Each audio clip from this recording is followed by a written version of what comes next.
Bueno, ahora es el turno de escuchar Vamos a escuchar casos emblemáticos y problemas de violencia de género en litigación y el proceso penal chileno de la mano de Francisca Barra Oces. Ella es abogada feminista y licenciada en Ciencias Jurídicas y Sociales de la Universidad de Chile. Además, es diplomada en Derecho Penal Económico de la Universidad Católica y en Prueba y Litigación Adversarial en el proceso penal de la Universidad de Diego Portales. Además, es coordinadora de la línea de investigación Justicia Penal, Feminismos y Debido Proceso de la Asociación Abogadas Feministas en Chile.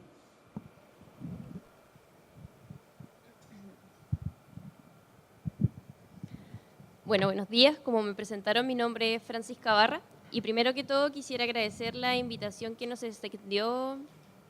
¿No se escucha? ¿Ahí? ¿Ahí?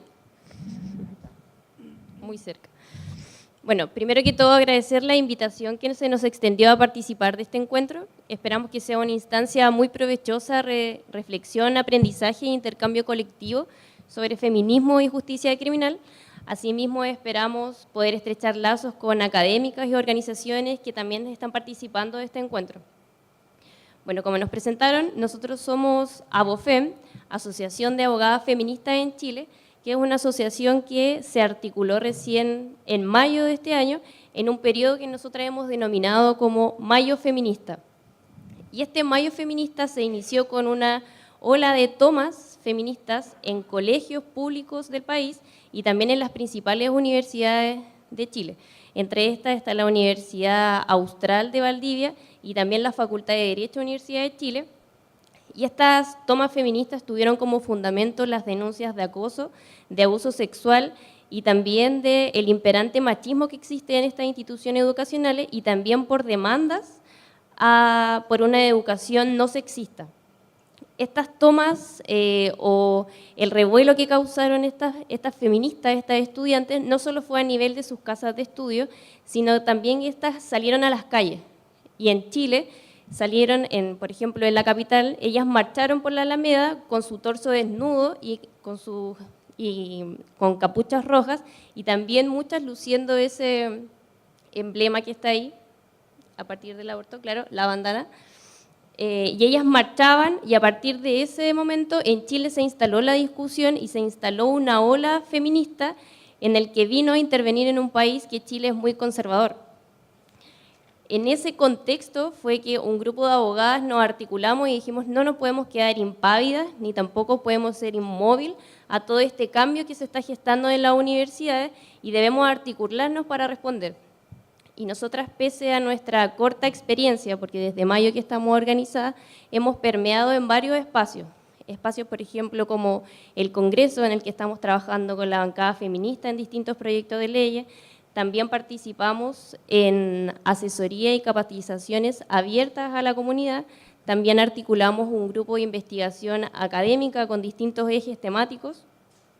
Así también contamos con espacios de autoformación para nuestras socias en género y en perspectiva,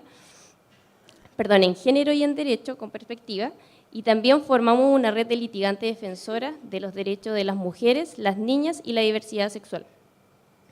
Como anticipaba Tamara, la presentación que nosotros quisimos hacer es más bien casuística y plantear cómo en Chile estamos discutiendo o cómo estamos entrando en esta ola de la perspectiva de género y el derecho penal y también presentar casos en cómo se gesta esta violencia de género en la litigación. Para abordar cuál es la compatibilidad que puede existir entre la perspectiva de género y el derecho penal, yo creo que un punto inicial muy importante es preguntarnos qué es el derecho penal, cuál es la función que éste tiene y por sobre todo si el derecho penal es un sistema igualitario o no. Los postulados del derecho penal, si bien son el principio de igualdad ya sea para la aplicación de la ley, para todas las y los ciudadanos que infringen o desafían estas normas de comportamiento, también es igual protección para aquellas y aquellos ciudadanos que sufren alguna vulneración de un bien jurídico protegido. Sin embargo, la pregunta importante es si sustantiva o materialmente es en verdad el derecho penal protector de forma igual a todas las personas. Yo creo que la respuesta a a esa pregunta es fundamental desde la perspectiva del feminismo. La criminología crítica abordó esta temática y denunció que el derecho penal tiene un carácter selectivo y que reproduce una desigualdad social y también una violencia estructural. Al respecto, Barata señala que, contrariamente a su apariencia, el derecho penal es un derecho desigual por excelencia. Este define 3 puntos que me gustaría retratar. Primero señala que es desigual porque este no define todos los bienes jurídicos, sino solo aquellos bienes que son esenciales, aquellos en los que están igualmente interesados los ciudadanos, es decir, definidos por un interés social común.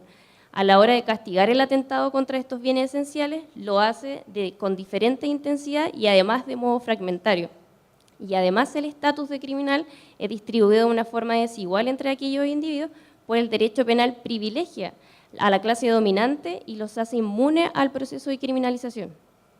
En esta línea también autoras como Campos, Anillar y Celis se refieren al sistema penitenciario como uno que perpetúa la criminalidad, perpetúa la desigualdad social y además la marginalización y la estigmatización. Entendiendo así el derecho penal, desde la criminología crítica, los cuestionamientos o al puerto al que se llega es abogar por un derecho penal mínimo, su máxima contracción o incluso el abolicionismo, como mencionaba mi compañera. En este contexto fue que Carmen Campos señala que la criminología feminista irrumpe en la criminología crítica señalando y develando que ésta tenía puntos ciegos,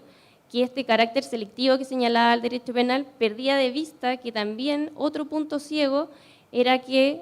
no develaba que existía una desigualdad de género en diversos grupos sociales. Y este punto ciego era exclusivamente porque el objeto de análisis no incluía el género como perspectiva. De esta forma fue que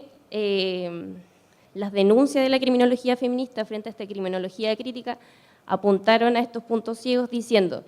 hey, frente a una sociedad patriarcal y desigual a lo cual ustedes están denunciando, también existe una sociedad patriarcal de dominación sexista, de estereotipos y de opresión a la mujer. En este panorama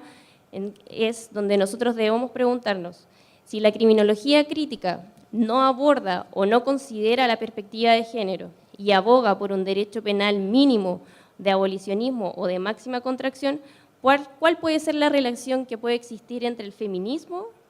y el derecho penal con su carácter selectivo, estigmatizador, de represión y de reproducción de desigualdad? Y al respecto podrían ser 3 las posibles relaciones. Una de ellas, abogar por un punitivismo exacerbado; otra de ellas, una intervención mínima como última ratio, o incluso otro como un mecanismo comprensivo de prevención y de represión de atentados contra la violencia de género. Nosotras hemos reflexionado al respecto en Chile y creemos que la respuesta más adecuada hoy para avanzar en perspectiva de género no es abogar por un punitivismo exacerbado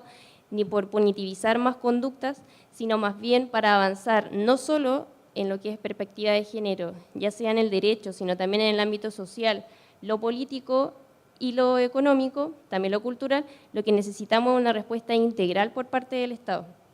¿Y por qué no abogamos por un punitivismo exacerbado? Simplemente porque materialmente o sustantivamente el impacto que tiene el alzamiento de las penas o la tipificación de nuevos tipos penales es mínimo en lo que es en la sociedad. Finalmente, el impacto fuerte de esta tipificación de tipos penales o en el incremento de penas se ve o se refleja en aquel ciudadano que es fiel al derecho, pero no en aquel en el que desafía dolosa y contumazmente siempre al sistema, que es aquel ciudadano al que nosotras apuntamos. Y si bien es correcto el efecto simbólico que se puede atribuir al derecho penal como un medio para visibilizar todos estos problemas de violencia de género y de violencia estructural que existen en el sistema, tampoco no es menos cierto que un punitivismo exacerbado no significa un avance significativo y más bien, a nuestro parecer, en Chile no es la respuesta, por una parte, porque en perspectiva de género, en lo que es en la rama del derecho, estamos muy atrasados. no hay perspectiva de género en los operadores jurídicos, en los intervinientes, en los sujetos procesales, y a la vez contamos con un sistema carcelario que lo que reproduce, además de marginación social, es un sistema carcelario, tanto para hombres como para mujeres, muy denigrante, y que lo único que hace es perpetuar un sistema altamente denigrante y vergonzoso para todo lo que nosotros pregonamos como derecho penal. Siendo así, nosotros creemos que el reto más grande que hoy enfrenta Chile en esta materia desde perspectiva de género es apuntar a los operadores del sistema jurídico y que estos operadores del sistema jurídico comprendan e integren el enfoque y las perspectivas de género en todo lo que es la labor que ellos realizan. Y de esta forma utilicen la perspectiva de género como un enfoque y como un concepto de análisis para todo el proceso penal, otorgando de esta forma una relectura y una resignificación a los hechos, a la diligencia investigativa, al tema probatorio, a la teoría del caso, a la estrategia de litigación, a la dirección del proceso, para que de esta forma se redacten prácticas que refuerzan estereotipos en contra de la mujer, conductas machistas y sexismo arraigados fuertemente en la sociedad. De esta forma, nuestra propuesta más grande siempre apunta por un lado a los operadores jurídicos, pero también otros desafíos y que dicen relación con casos emblemáticos que han ocurrido en Chile, apunta también, por ejemplo, a los medios de comunicación y al rol del Estado que debe ejercer en este proceso. Dentro como de casos o problemas emblemáticos que se presentan a diario en el proceso penal chileno, encontramos el recurso frecuente a estereotipos para restar credibilidad a la víctima durante la investigación y también en el juicio oral cuando ésta presta declaración. Es muy frecuente la referencia en casos de delitos sexuales o de violencia doméstica o violencia intrafamiliar al historial de la vida sexual de la víctima, a su vestimenta, a su posterior negativa a tener sexo, a su resistencia o a su falta de resistencia física, a que ésta se dedique al trabajo sexual o también a que ésta se encontraba bajo los efectos de la droga o el alcohol. Lo que nosotros nos preguntamos al respecto y el desafío que tiene pendiente Chile es si actualmente estas circunstancias son utilizadas a per se por la defensa, también son utilizadas por el Ministerio Público para desacreditar la credibilidad de la víctima. Nosotros proponemos repensar estos estereotipos y en el fondo eliminarlos. Son estereotipos que no hacen más que estigmatizar a la víctima, quitarle credibilidad y asimismo quitarle peso a la víctima en el proceso penal. Actualmente en Chile el proceso penal no está estructurado para que la víctima ocupe una posición importante en el proceso. La víctima está totalmente despojada, la víctima se encuentra sola en el proceso penal. Otro también punto importante en este tratamiento de casos emblemáticos y un problema patente en Chile es la irresponsabilidad en el tratamiento mediático que tienen los medios de comunicación con casos muy fuertes. Una parte de estos problemas es cómo ellos ventilan antecedentes muy importantes de la carpeta de investigación que en el sistema procesal penal chileno es secreta y que solo es de conocimiento para los intervinientes. Y uno de los ejemplos más groseros al respecto fue la ventilación de un informe ginecológico y pericial de la víctima en un canal de televisión abierta, en el que se ventilaron todos los antecedentes de la víctima que estaba en un proceso actualmente en curso. Otro punto que también aborda la forma periodística es la exacerbada y el incansable búsqueda de testimonios, no solo de la víctima, sino también de sus familiares, de su entorno, que lo único efecto que tiene es la sobreexposición de la víctima y continuar su revictimización a través de la repetición continua de los programas de televisión, quienes en cadena transmiten no solo los reportes periodísticos que estos alcanzan, sino también los juicios que son transmitidos en forma pública. Otro importante también problema en Chile se da a propósito de una atenuante, que es una atenuante que está establecida en el artículo 11, número 5 de nuestro Código Penal, que señala que es la de orar por estímulos tan poderosos que naturalmente hayan producido arrebato u obcecación. Esta atenuante es ocupada usualmente por las defensas para argumentar, la atenuante solamente, dependiendo del sistema de determinación de la pena, va a bajar en grados, no exime de responsabilidad al imputado en este caso, Pero lo controvertido de este atenuante, de un análisis que realizó una destacada penalista en Chile, que es Ivonne Sepúlveda, analizar casos de femicidio, ella se dio cuenta, o también de casos de homicidio o parricidio, que esta atenuante era solo ocupada o solo favorecía a hombres, no era ocupada para mujeres, porque lo que hay detrás de esta atenuante, el argumento es que la obcecación que produce en el hombre o esa obnubilación de su voluntad procede de los celos o de la situación de infidelidad por parte de la víctima. Y así es la forma en cómo se utiliza esta horrible atenuante en Chile. Para ir cerrando, nosotros actualmente en Chile nos planteamos más desafíos respecto a las perspectivas de género, más que exacerbar un punitismo. Y dentro de estos desafíos planteamos diseñar programas de capacitación para las y los operadores del sistema procesal chileno para que estos desarrollen competencias y destreza en investigación y litigación oral con perspectiva de género